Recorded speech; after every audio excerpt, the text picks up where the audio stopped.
El 9 de julio de 2019 son las 12:43 del mediodía en Mortons, uno de los restaurantes más exclusivos de Lomas de Chapultepec. El barrio donde el poder mexicano acostumbra a almorzar sin miedo, porque el poder mexicano de ese nivel ha aprendido a confundir la impunidad acumulada durante suficiente tiempo con la invulnerabilidad permanente que esa impunidad produce cuando nadie con autoridad suficiente para interrumpirla lo ha hecho todavía. Los escoltas afuera todavía creen que nada puede salir mal. Adentro, Juan Collado comparte la mesa con figuras del círculo político y financiero, con la naturalidad de quien ha compartido ese tipo de mesa durante suficientes años para que la naturalidad sea genuina y no una actuación de quien todavía está aprendiendo cómo funciona ese mundo. Y entonces entran los agentes. No piden permiso, no bajan la voz, no negocian con los escoltas que están afuera, creyendo que nada puede salir mal, porque no han visto todavía lo que está pasando adentro. En cuestión de segundos, el hombre que durante años caminó entre presidentes y líderes sindicales y fortunas imposibles de explicar con el vocabulario limpio de los negocios legítimos, deja de ser intocable con la velocidad específica de los momentos donde el sistema, que durante décadas protegió a alguien, decide que ya no tiene incentivos para seguir protegiéndolo. La escena fue tan brutal precisamente porque nadie esperaba verla. No en ese restaurante, no a esa hora, no frente a esas personas, no con esa velocidad que no dejó tiempo para ninguno de los mecanismos que normalmente existen para que los hombres de ese nivel no sean arrestados de esa manera cuando hay suficiente aviso para activar esos mecanismos antes de que la situación llegue al punto donde ya no pueden ser activados. Y a muchos kilómetros de esa mesa. En el mundo que Yadira Carrillo había construido ladrillo por ladrillo durante 17 años sobre el brillo y el silencio y la negación y la disciplina de quien ha aprendido que defender una imagen requiere exactamente el mismo nivel de dedicación que construirla. Empezó a derrumbarse algo que nunca debería haber sido construido sobre el material que lo sostenía.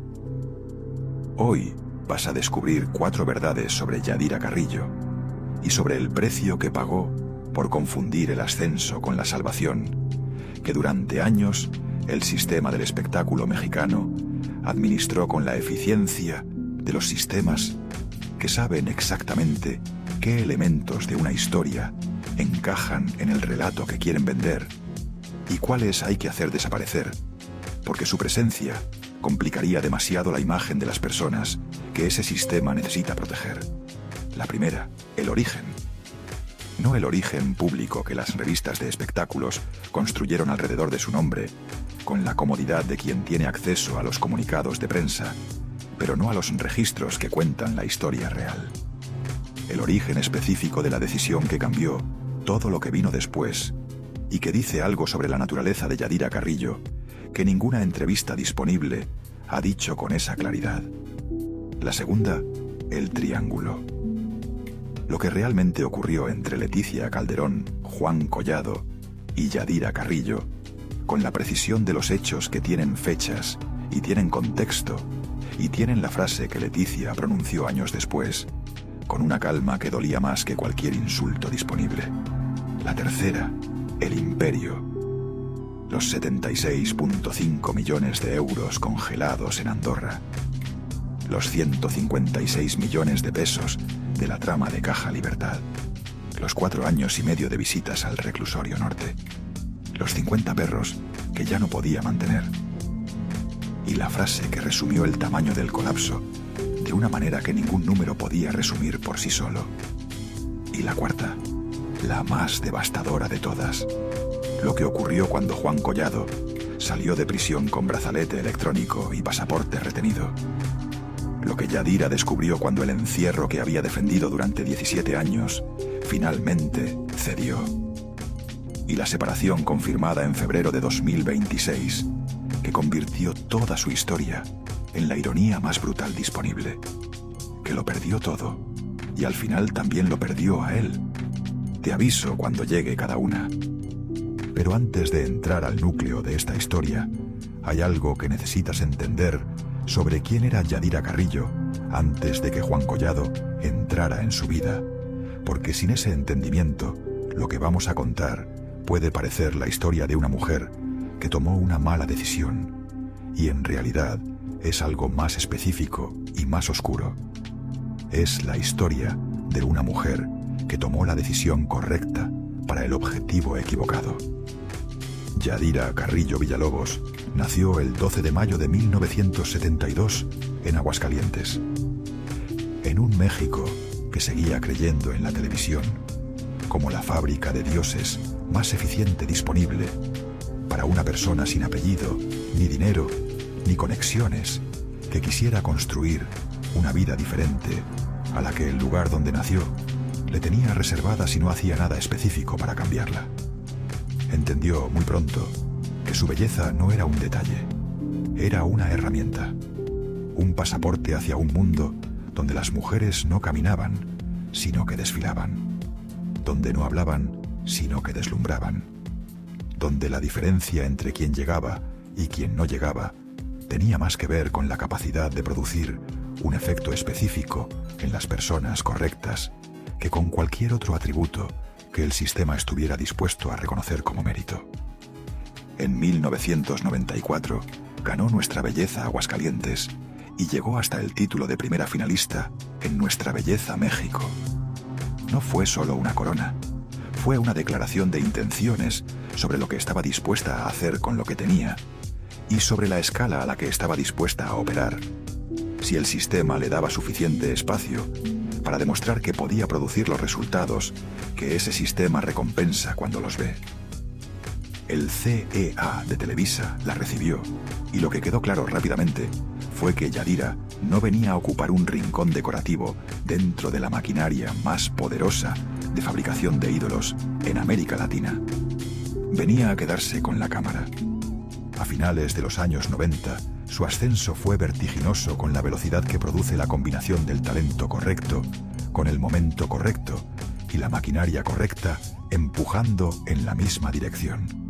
Canción de amor. Te sigo amando. María Isabel. El privilegio de amar. La usurpadora. Título tras título. Rostro tras rostro. Yadira fue subiendo como suben las mujeres que parecen hechas para un país entero que necesita nuevos ídolos con la regularidad que produce el ciclo de consumo del entretenimiento masivo. Pero el verdadero salto llegó en 2002 con La Otra. Ahí dejó de ser solo una cara bella, con suficiente talento para sostener un papel protagónico. Ahí mostró algo que el melodrama mexicano raramente produce, con esa claridad en una sola actriz. La capacidad de ser dos cosas completamente opuestas al mismo tiempo, con la convicción de quien no está interpretando dos personajes, sino habitando dos verdades simultáneas. Carlota y Cordelia. La inocencia y la manipulación. La dulzura y el veneno. Dos destinos posibles encarnados en el mismo cuerpo, con la precisión de alguien que los conoce desde adentro, porque ha vivido suficientemente cerca de ambos para que ninguno le resulte completamente extraño. Y en 2004 llegó Amarte es mi pecado. El título sonaba a advertencia disfrazada de telenovela. Para entonces su nombre ya estaba instalado entre las mujeres más cotizadas de la televisión mexicana, con la solidez que produce estar en ese lugar durante suficiente tiempo para que la posición parezca natural en lugar de conquistada. Las revistas la buscaban. Los productores confiaban en ella. El público la reconocía como una protagonista natural, con el tipo de reconocimiento que no requiere presentación ni contexto, sino que simplemente existe como un hecho establecido en la conciencia colectiva de quien ha crecido viendo a alguien en la pantalla durante suficientes años. Había llegado a ese punto exacto donde muchas creen haberlo conseguido todo. Pero hay triunfos que no llenan, solo amplifican el vacío. Porque en 1999 se había casado con Michael Caun y el matrimonio había terminado en 2002, con la brevedad de las uniones, que producen suficiente dolor para enseñar algo, pero no suficiente historia para sostener algo. 3 años. Y a veces eso basta para que una mujer entienda algo brutal sobre la naturaleza de lo que la fama puede y no puede hacer por ella. Que el aplauso no abraza, que la fama no protege por las noches con la constancia que una persona necesita de algo que esté ahí siempre, y no solo cuando las cámaras están mirando. Que la belleza por sí sola no garantiza permanencia de la clase que importa cuando ya no hay escenario donde la belleza pueda ser exhibida y evaluada y recompensada con la aprobación que la sustituyó durante suficiente tiempo, para que la sustitución ya no se sintiera como sustitución, sino como la cosa real. Y quizás fue ahí donde empezó a nacer la fractura silenciosa que nadie veía. Porque Yadira no parecía una mujer derrotada. Parecía una mujer que seguía ganando.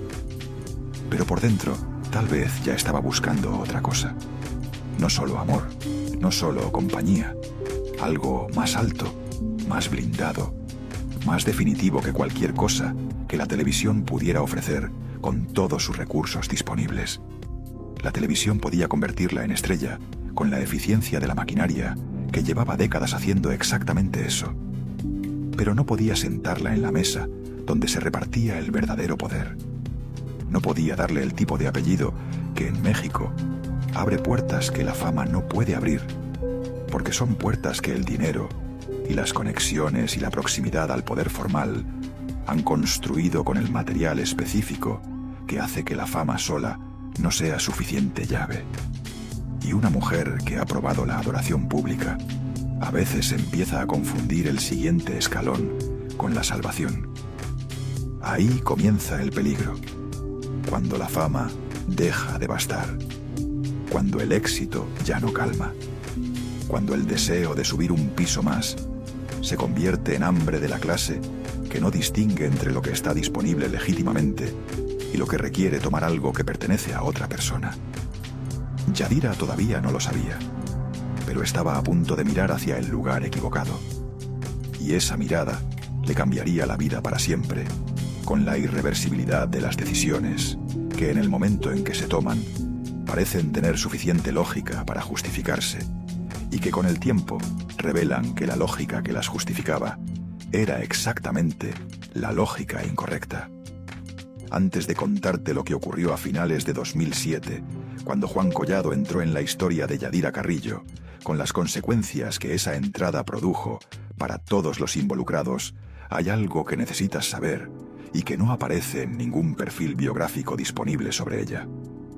En 2005, durante la promoción de Amarte, Es mi pecado Yadira, tuvo una conversación con una productora ejecutiva de Televisa que trabajaba en ese momento en el desarrollo de proyectos para los siguientes 2 ciclos de programación. En esa conversación, la productora le dijo algo sobre el estado de su carrera, que Yadira nunca comentó públicamente, pero que una persona presente en esa conversación describió años después a un periodista de investigación, con el detalle de quien no ha olvidado lo que escuchó, porque lo que escuchó tenía el peso específico de las cosas que no se olvidan cuando se escuchan en el momento correcto. Le dijo que tenía todo lo necesario para ser una de las figuras más longevas de su generación dentro del sistema de Televisa, pero que había algo que el sistema no podía darle, que ella claramente estaba buscando, y que si lo buscaba en los lugares donde normalmente se encuentra ese tipo de cosa, iba a pagar un precio que en ese momento no podía calcular completamente, porque el precio de ese tipo de decisión solo se revela completamente cuando ya es demasiado tarde para no pagarlo. Yadira escuchó. No respondió de manera que la productora pudiera recordar como una respuesta específica. Y 2 años después, Juan Collado entró en su historia. Ese momento y lo que Yadira eligió hacer con la advertencia que había recibido 2 años antes es exactamente lo que viene en las siguientes 2 partes de esta historia, con el triángulo y la frase de Leticia, con los 76.5 millones en Andorra, con los 50 perros, con la separación de 2026 y con la respuesta definitiva a la pregunta que da el alma a esta historia. ¿Cuánto puede costar confundir el ascenso con la salvación? El poder usa y desecha. Este canal lo documenta. Suscríbete. Aquí llega la segunda revelación. El triángulo.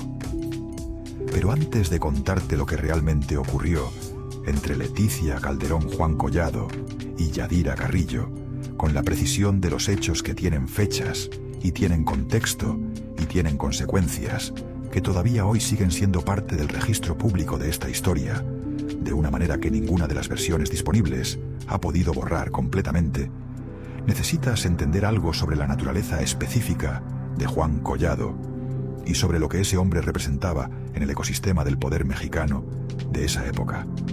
Porque Juan Collado no era simplemente un abogado exitoso.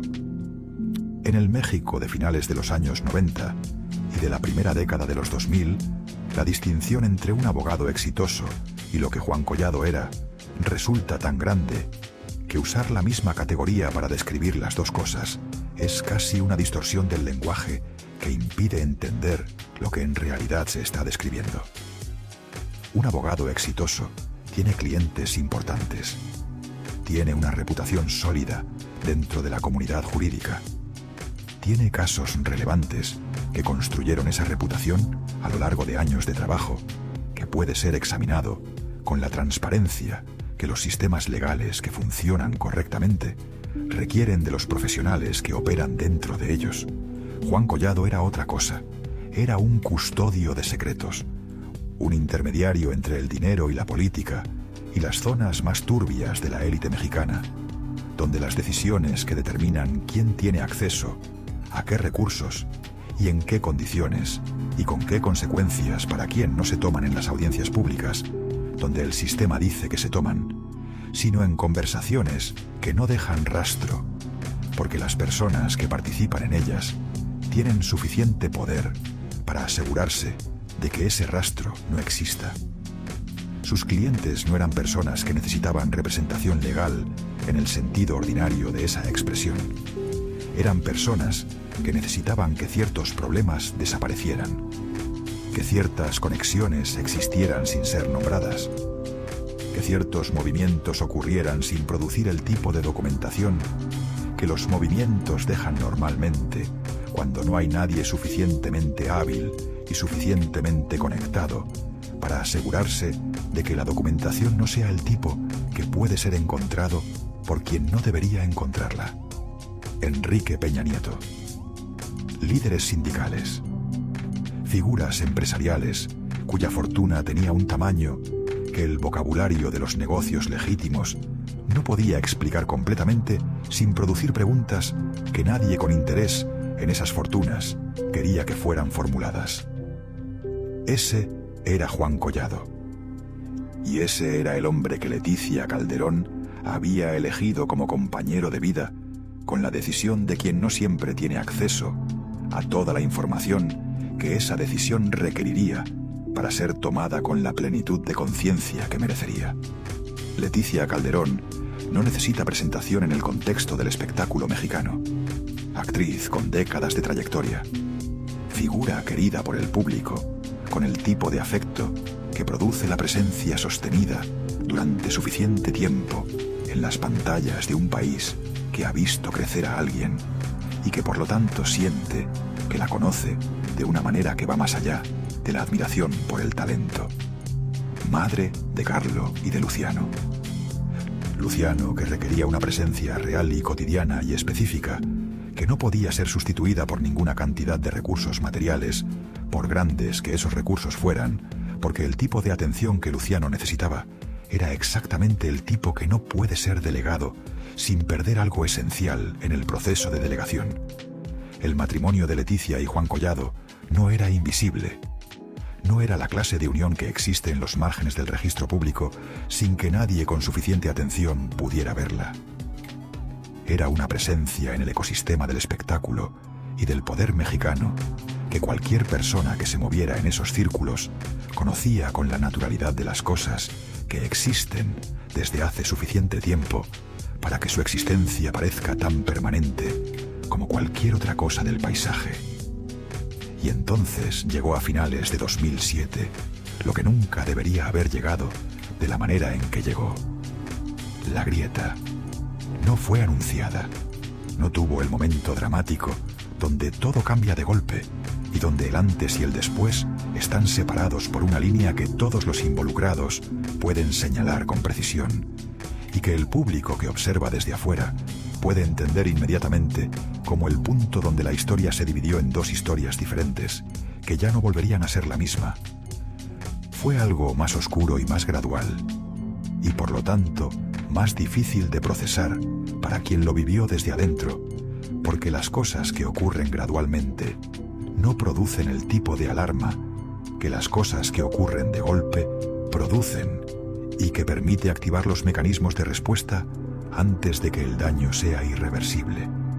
Y el contexto en que ocurrió lo convirtió en algo que el tiempo no ha podido suavizar completamente. Leticia estaba en recuperación por una cirugía de rodilla, en una posición de fragilidad física y emocional simultáneas con la vulnerabilidad específica de quien no puede moverse con la libertad que normalmente le permite tener cierto control sobre lo que ocurre a su alrededor y que descubre que esa limitación física tiene consecuencias que van mucho más allá de lo físico cuando las personas que deberían estar presentes deciden que ese es el momento de no estar. Según la versión que marcó para siempre la memoria pública del caso, fue en esos días cuando Collado se fue. No después de una separación limpia, donde ambas partes tienen suficiente espacio para procesar lo que está ocurriendo y para tomar las decisiones que la situación requiere, con la dignidad que esas decisiones merecen cuando se toman en condiciones que permiten que la dignidad esté presente. No después de una despedida que reconociera el peso de lo que se estaba terminando y que diera a cada persona involucrada la posibilidad de cerrar ese capítulo con algo que se pareciera a la completitud. Se fue cuando la mujer, con quien había construido una familia, estaba en su momento de mayor vulnerabilidad, cuando menos podía defenderse, cuando el simple acto de moverse para hacer lo que el instinto de autoprotección requeriría que hiciera no era una opción completamente disponible, porque el cuerpo estaba en un proceso de recuperación que tenía sus propias demandas que no podían ser ignoradas sin consecuencias.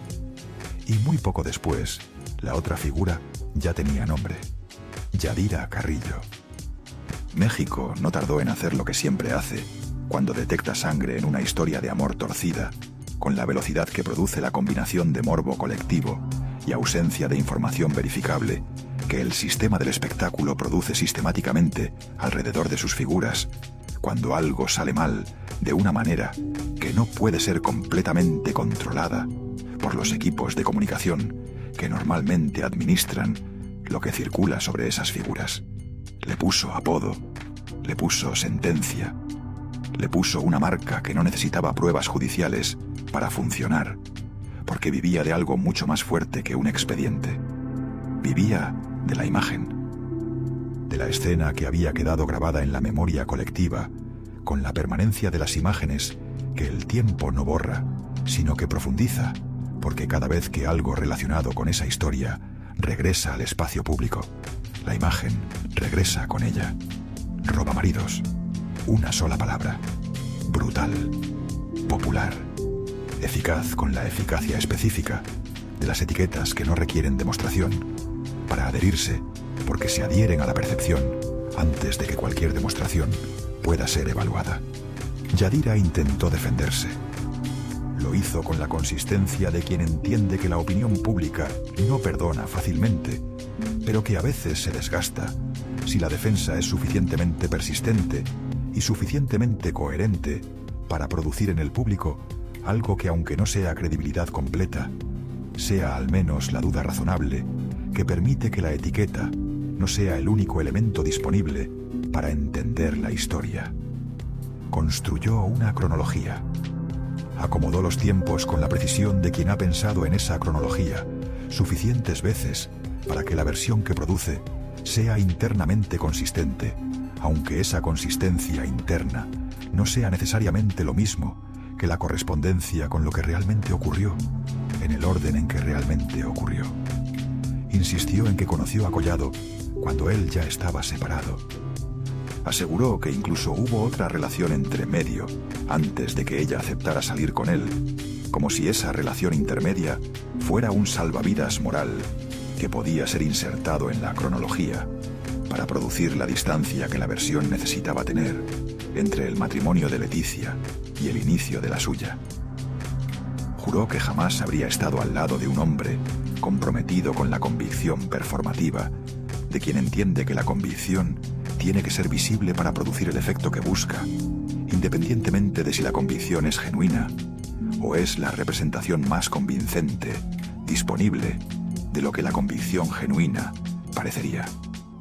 El problema fue que del otro lado estaba una mujer que no estaba dispuesta a tragarse esa versión, con el silencio que habría requerido que la versión circulara sin oposición.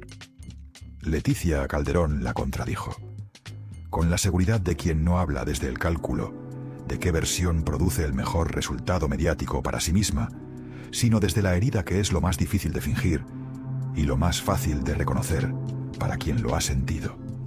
Sostuvo que no, que la traición ocurrió cuando ellos seguían juntos, que no hubo ese espacio limpio que luego quisieron venderle al público, como si la limpieza pudiera ser construida retroactivamente con la narrativa correcta, cuando la realidad que ocurrió no había tenido esa limpieza en el momento en que ocurrió. Que Yadira no llegó después del incendio. Llegó cuando la casa todavía ardía.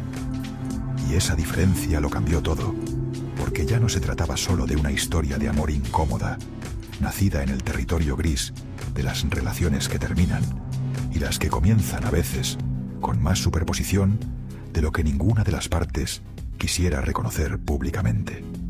Se trataba de algo más específico y más difícil de administrar, con ninguna narrativa disponible. Una usurpación emocional ejecutada en el momento más cruel que el calendario podía haber ofrecido para ejecutarla. Desde entonces, cada intento de Yadira por reconstruir su imagen cargó con ese peso. Cada aparición pública, cada declaración de amor frente a una cámara, cada fotografía al lado de Collado, diseñada para comunicar felicidad y legitimidad. Cada gesto de la pareja que habría podido ser leído en otro contexto como simplemente la documentación de una relación que funciona. Todo estaba contaminado por el origen, porque la sociedad podrá olvidar fechas y matices y desmentidos y versiones cruzadas con la facilidad de quien procesa demasiada información para poder retener todos los detalles de cada historia que consume. Pero nunca olvida una escena poderosa. Y la escena que quedó grabada fue esa. Una esposa en recuperación de cirugía. Un hombre que se va cuando ella menos puede resistir esa partida. Y una mujer hermosa esperando al otro lado de la puerta con el nombre que el país le pondría para siempre adherido a su imagen. El 31 de marzo de 2012, Yadira y Juan Collado sellaron su historia. No con una boda que tuviera la intimidad de las ceremonias que existen para los involucrados y no para el público que las observa. Con una coronación. Porque eso fue lo que aquella ceremonia fue en términos de lo que comunicaba sobre la posición que Yadira había alcanzado dentro del ecosistema, donde el espectáculo y el poder se tocan con la naturalidad que produce vivir en una ciudad donde ambos mundos comparten suficientes espacios para que sus fronteras sean permanentemente porosas. Alrededor de ellos no había una atmósfera de romance inocente, donde dos personas celebran haber encontrado algo que querían encontrar, sin que eso implique nada sobre nadie más. Había jerarquía, contactos, apellidos pesados, sonrisas de sociedad. Una idea muy clara de lo que aquella unión representaba, en términos de lo que cada parte aportaba y de lo que cada parte obtenía a cambio de lo que aportaba. No era solo amor, era ascenso. Era pertenencia a una élite donde no bastaba con ser famosa, ni cotizada, ni reconocida por millones de personas que te habían visto en la pantalla durante suficientes años para sentir que te conocían. Había que estar sentada en la mesa correcta, con las personas correctas, con el apellido correcto. Y Juan Collado era exactamente esa combinación, con todos los atributos que esa combinación requiere para producir el efecto que Yadira necesitaba que produjera. La actriz fue reemplazada por la esposa impecable. La protagonista de melodramas por la señora de las recepciones elegantes, donde el tipo de poder que se ejerce no requiere cámaras ni libretos, ni los mecanismos del espectáculo masivo para existir, porque existe en espacios donde las cámaras no tienen acceso, y donde los libretos son reemplazados por conversaciones que no necesitan ser ensayadas, porque las personas que participan en ellas han tenido suficientes conversaciones similares para que ya no requieran preparación.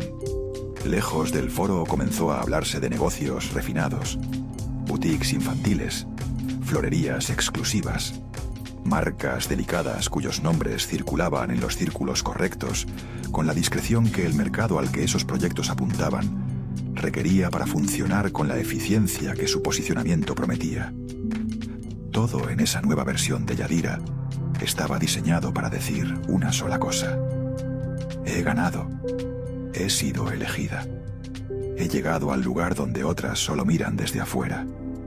Y quizá por eso defendía tanto esa imagen con una ferocidad que en retrospectiva dice algo sobre la fragilidad de lo que estaba defendiendo, porque las cosas verdaderamente sólidas no requieren esa clase de defensa constante, porque no estaba protegiendo solamente a un marido. Estaba protegiendo el relato completo que había levantado alrededor de sí misma durante 17 años, con la consistencia de quien ha invertido demasiado en ese relato para poder considerar seriamente la posibilidad de que el relato no sea lo que dice ser. Pero hay vidas que por fuera parecen mansiones y por dentro ya tienen grietas en los cimientos que nadie ve, porque nadie tiene acceso al interior con la frecuencia y la profundidad que se necesitaría para ver las grietas antes de que sean lo suficientemente grandes para que el edificio revele lo que están produciendo desde adentro. Y mientras Yadira se instalaba en esa vitrina de privilegios, con toda la eficiencia de quien ha aprendido exactamente cómo producir la imagen que quiere producir en el público que quiere producirla, en Leticia Calderón seguía cargando una realidad infinitamente menos glamorosa. No con joyas, no con escoltas, no con cenas de gala, donde los apellidos que rodean la mesa dicen más sobre el poder de quien los convocó que cualquier otra cosa que pudiera decirse sobre ese espacio. Con 2 hijos, con el peso entero de una historia mal cerrada, que no tiene la completitud que permite que una persona siga adelante sin que ese capítulo incompleto siga reclamando atención en los momentos donde menos se puede pagar el costo de esa atención. Con la responsabilidad cotidiana de Luciano, con la herida todavía abierta de haber sido reemplazada en el peor momento. Y entonces empezaron a circular versiones que hicieron todavía más turbia la imagen del cuento perfecto que Yadira había construido con tanta disciplina y tanto costo.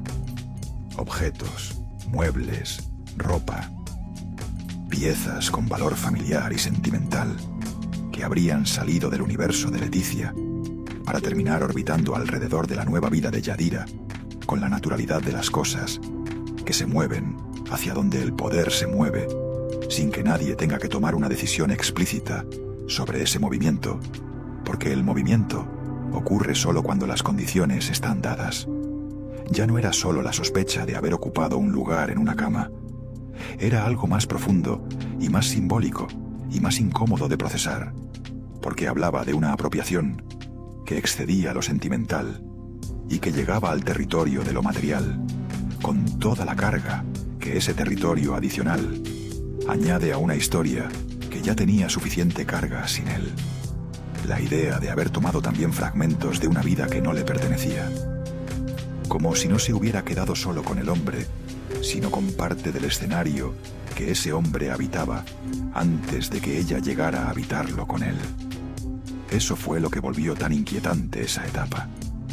No parecía una felicidad conquistada, parecía una felicidad prestada.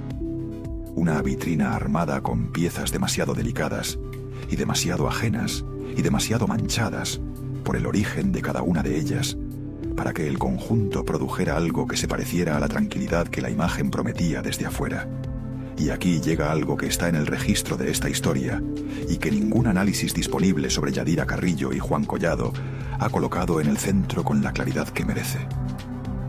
En 2015, 3 años después de la boda, y cuando el escándalo del Triángulo había perdido suficiente intensidad mediática para que los medios ya no le dedicaran la cobertura diaria que le habían dedicado en los años anteriores, una periodista que cubría el espectáculo de sociedad tuvo acceso a una conversación privada entre 2 personas cercanas al círculo de Yadira, que describió años después con el detalle de quien no ha olvidado lo que escuchó. En esa conversación, una de las personas dijo algo que funcionaba como la descripción más honesta de la situación real de Yadira debajo de la imagen que el público veía.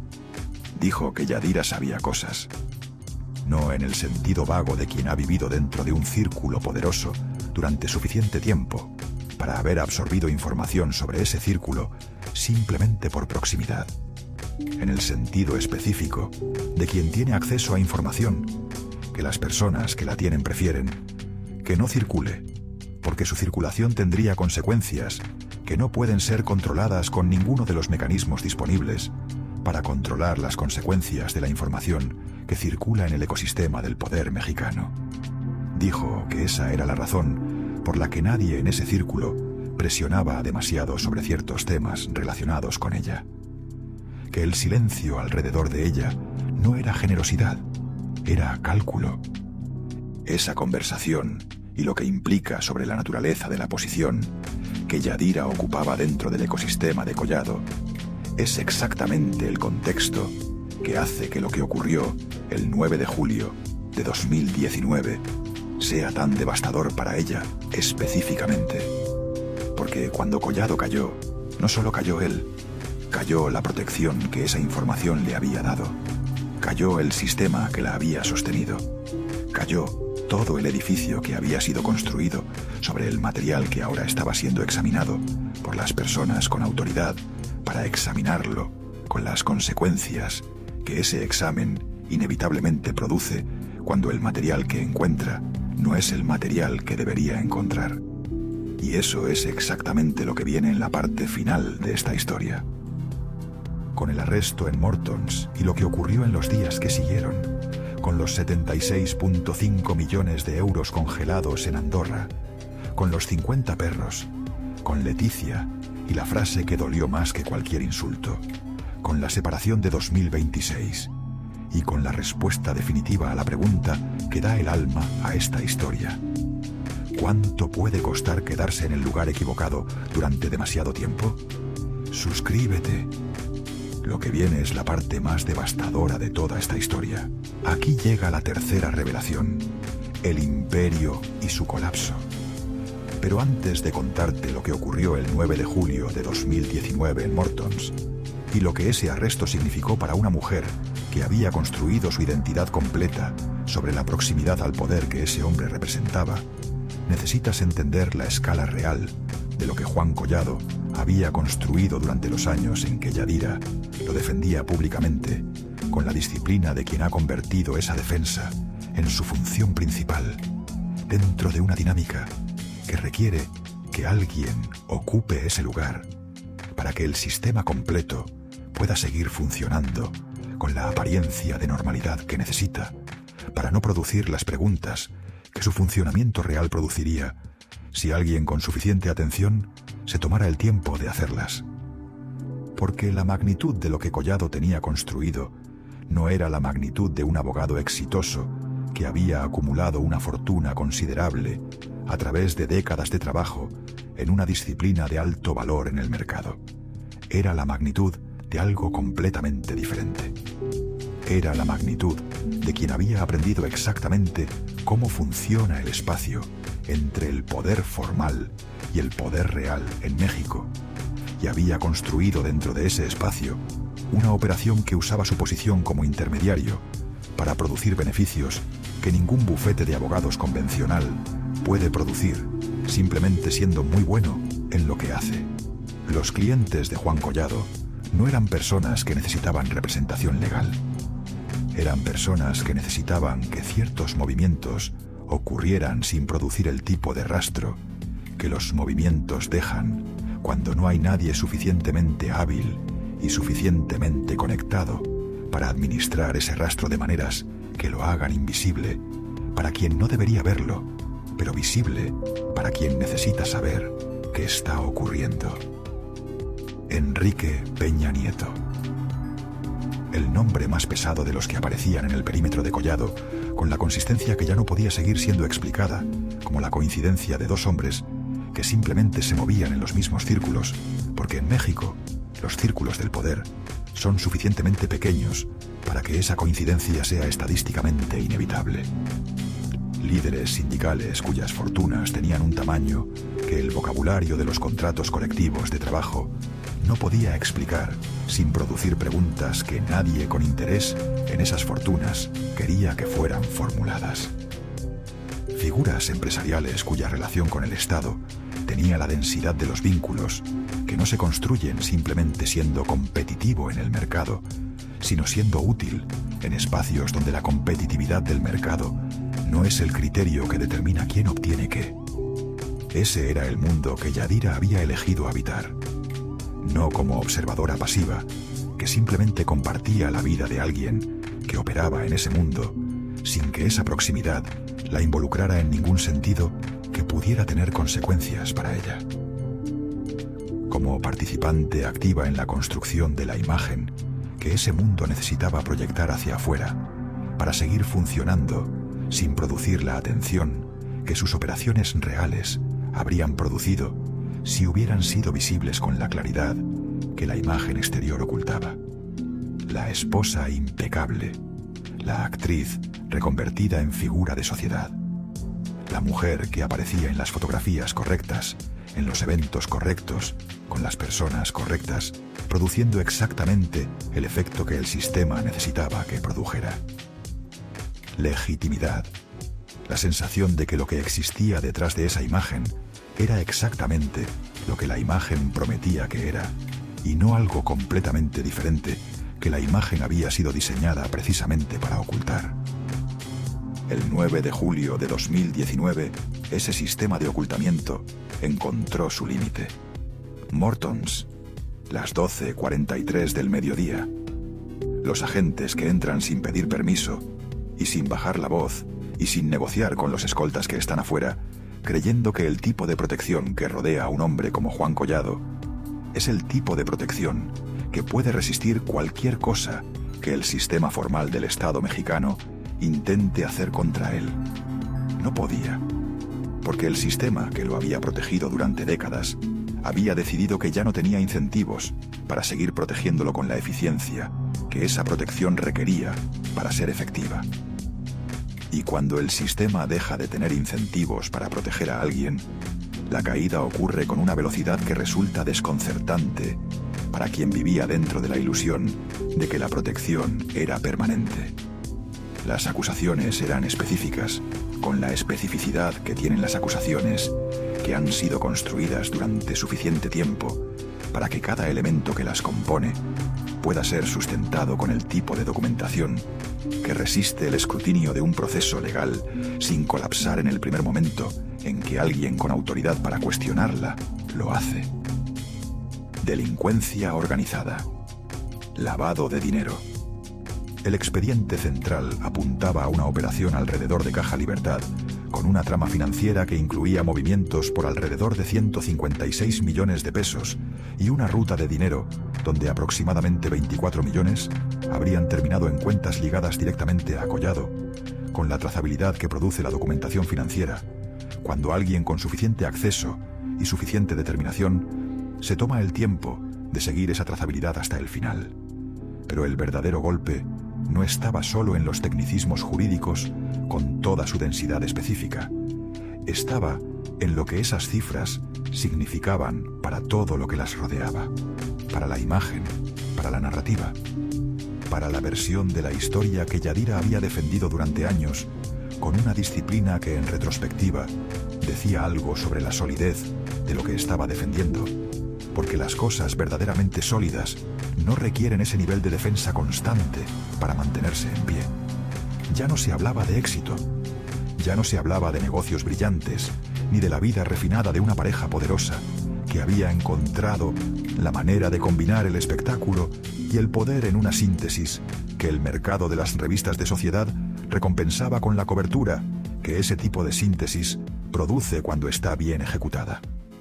Se hablaba de dinero presuntamente sucio, de estructuras opacas, de una riqueza que de pronto ya no parecía lujo, sino evidencia de algo que el vocabulario del lujo había sido diseñado precisamente para ocultar.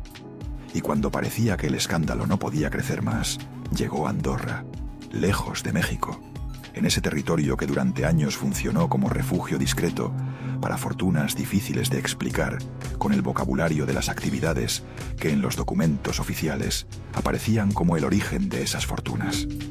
Las autoridades congelaron 76,5 millones de euros. Detente en esa cifra con toda la atención que merece. 76,5 millones de euros en un territorio que funciona como refugio precisamente porque está diseñado para que el dinero que llega ahí no pueda ser fácilmente rastreado hasta el origen que lo produjo. Convertida a la tasa de cambio del momento, esa cifra rozaba los 3.000 millones de pesos. De golpe, la fantasía dorada adquirió otro tamaño.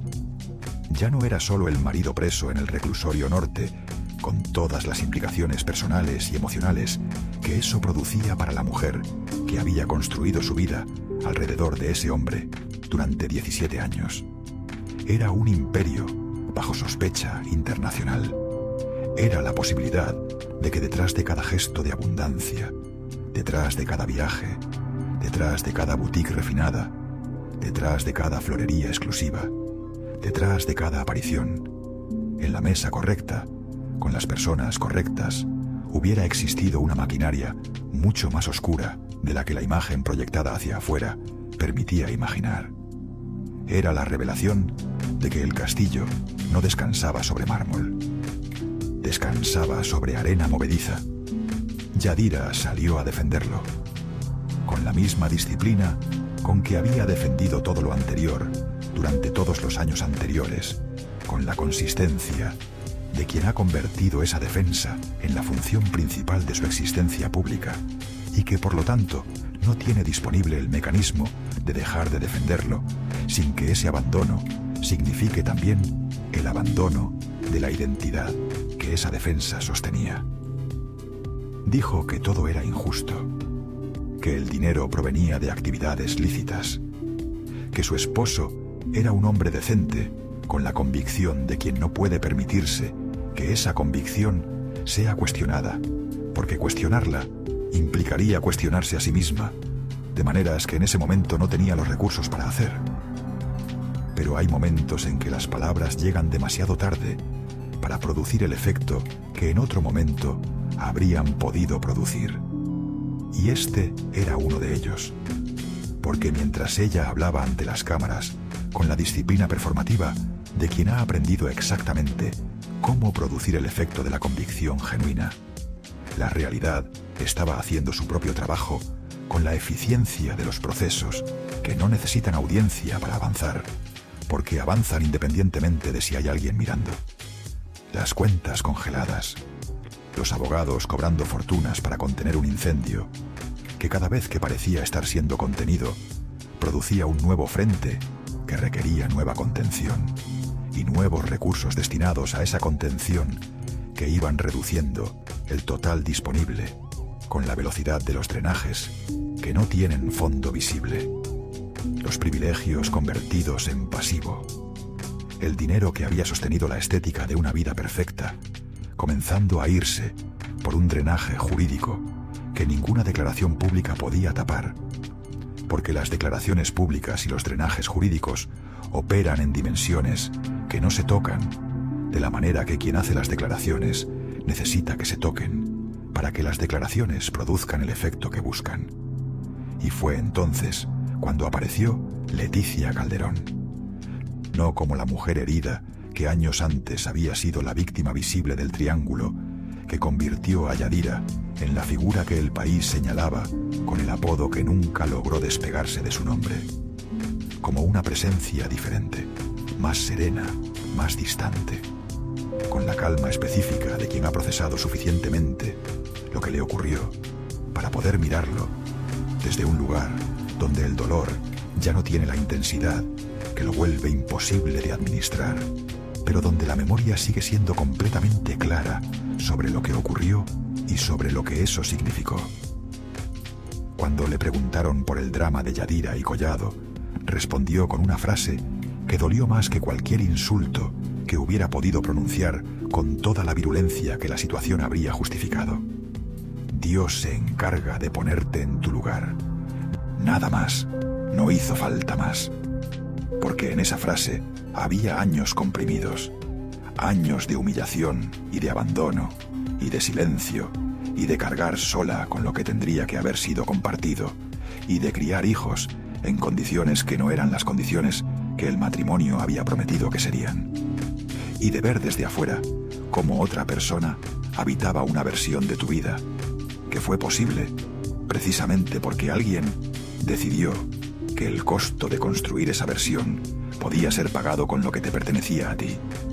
Todo eso en una sola frase, pronunciada con una calma que era más devastadora que cualquier grito disponible. Y entonces llegó el elemento que convirtió todo en algo todavía más oscuro. Yadira pidió que Carlo y Luciano, los hijos de Leticia, visitaran a Juan Collado en prisión.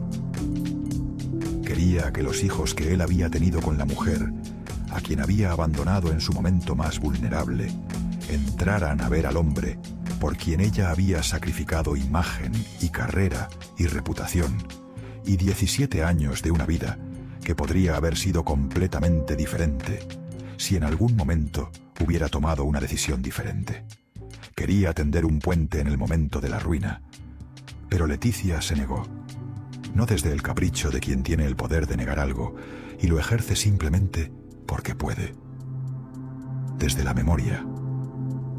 Recordó que cuando Juan Collado era libre y poderoso y millonario y tenía todas las condiciones necesarias para ser el padre que sus hijos necesitaban que fuera, eligió no serlo con la consistencia de quien ha tomado una decisión sobre sus prioridades y la ejecuta independientemente de lo que esa decisión cuesta a las personas que dependen de él para que esa decisión sea diferente.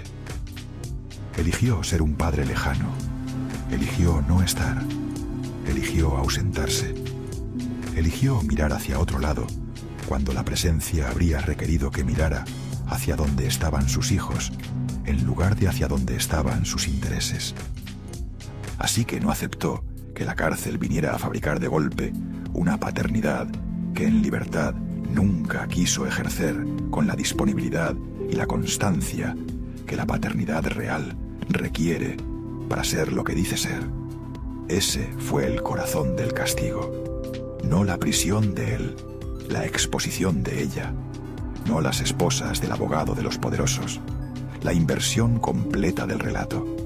La mujer, que una vez fue vista como vencedora del triángulo, terminó mendigando comprensión en el mismo terreno, donde años antes otra mujer había sido obligada a recoger sola los pedazos de una vida que alguien había decidido que no merecía el cuidado que habría requerido no romperse. En septiembre de 2019, Yadira apareció ante la prensa con los ojos inundados y la voz rota y el cuerpo entero atravesado por una ansiedad que ya no podía esconder detrás de la imagen impecable que durante años había sido su primera línea de defensa frente a cualquier cosa que el mundo intentara hacer contra ella. Lloró, no como en una telenovela, donde la lágrima tiene la elegancia calculada de quien sabe exactamente cuándo producirla y en qué cantidad para que el efecto emocional sea máximo, sin que la compostura se pierda completamente. Lloró como lloran las personas cuando la realidad finalmente les arranca la máscara que llevaban puesta desde hace tanto tiempo que ya no distinguen completamente entre la máscara y el rostro que está debajo de ella. Y entonces pronunció la frase que resumió el tamaño del colapso con una precisión que ningún número podía igualar. Dijo que ya no tenía cómo mantener a los 50 perros que cuidaba. 50. La cifra parecía absurda en el contexto de todo lo anterior, casi surreal, como si el tamaño de la abundancia que había existido fuera tan grande que incluso sus manifestaciones más excéntricas habían tenido la escala de algo completamente fuera de la normalidad. Y ahora ni eso podía sostener.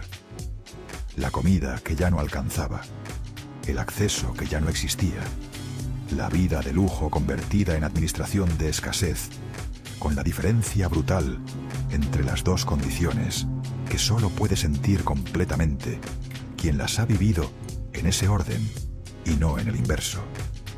Y entonces, el regreso. 2025.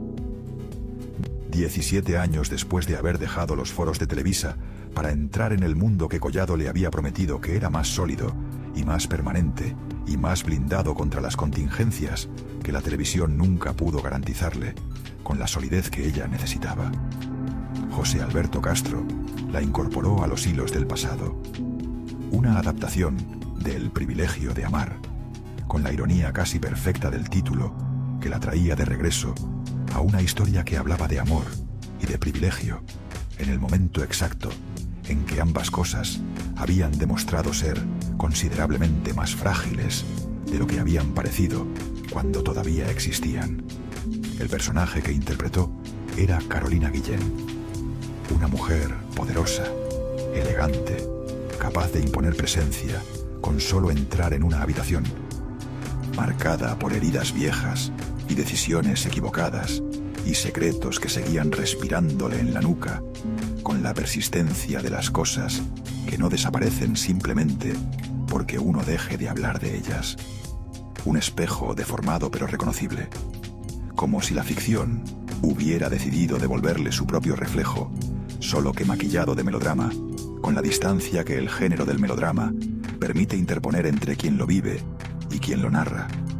Pero el regreso no fue lo más devastador. Lo más devastador llegó después. En marzo de 2025 comenzaron a circular los rumores de separación, con la consistencia de los rumores que no son simplemente rumores, sino la forma en que la realidad empieza a filtrarse al espacio público antes de que nadie con autoridad para confirmarlo haya tomado la decisión de confirmarlo formalmente. Después llegaron los reportes sobre frialdad y distancia, y versiones de infidelidad, y una separación que ya no parecía pasajera sino estructural, en el sentido de las separaciones que han ocurrido antes de ser anunciadas, y que cuando son anunciadas simplemente hacen oficial algo que ya existe desde hace suficiente tiempo para que todos los involucrados lo sepan, aunque nadie lo haya dicho todavía, en el formato que el mundo reconoce como la versión oficial. Y en febrero de 2026, Yadira confirmó lo que durante meses se había intentado administrar con el silencio que el sistema del espectáculo usa cuando no tiene una narrativa disponible que produzca el efecto correcto. No habían firmado todavía el divorcio, pero ya estaban separados, viviendo en dos continentes distintos, con dos vidas distintas, con dos soledades distintas, y con Collado moviéndose según varias versiones entre España y otro mundo que no la incluía a ella, con la soltura de quien ha encontrado que después de la cárcel todavía hay vida disponible, aunque esa vida no incluya a la persona que la defendió durante todos los años en que el acceso a esa vida estuvo interrumpido. Recapitulemos esta historia con los datos que ya no pueden ser reescritos. El 12 de mayo de 1972 nació en Aguascalientes una mujer que entendió desde temprano que su belleza era una herramienta y que esa herramienta podía producir el tipo de vida que el lugar donde nació no tenía disponible para ella si no hacía nada específico para cambiar lo que el lugar tenía disponible. En 1994, nuestra belleza Aguascalientes. El CEA de Televisa, el ascenso vertiginoso. La otra en 2002, el talento demostrado con la contundencia que no requiere argumentos adicionales porque los resultados son suficientes. En 2004, Amarte es mi pecado. El título que sonaba a advertencia disfrazada. La fama en su punto más alto.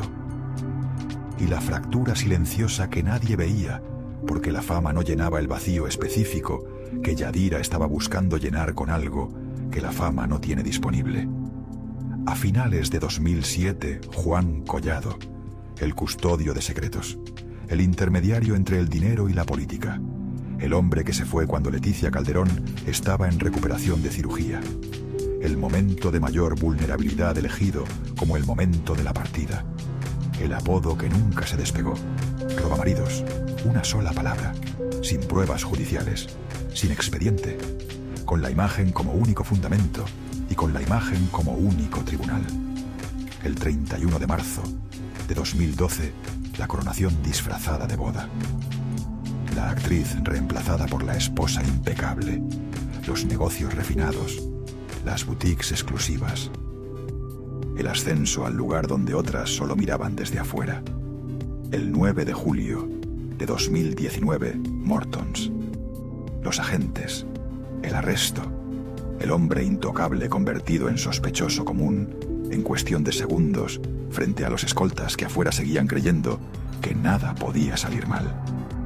Los 156 millones de pesos de Caja Libertad. Los 76,5 millones de euros congelados en Andorra. El castillo sobre arena movediza. Los 4 años y medio de visitas al reclusorio norte. El sello en el brazo. Las revisiones.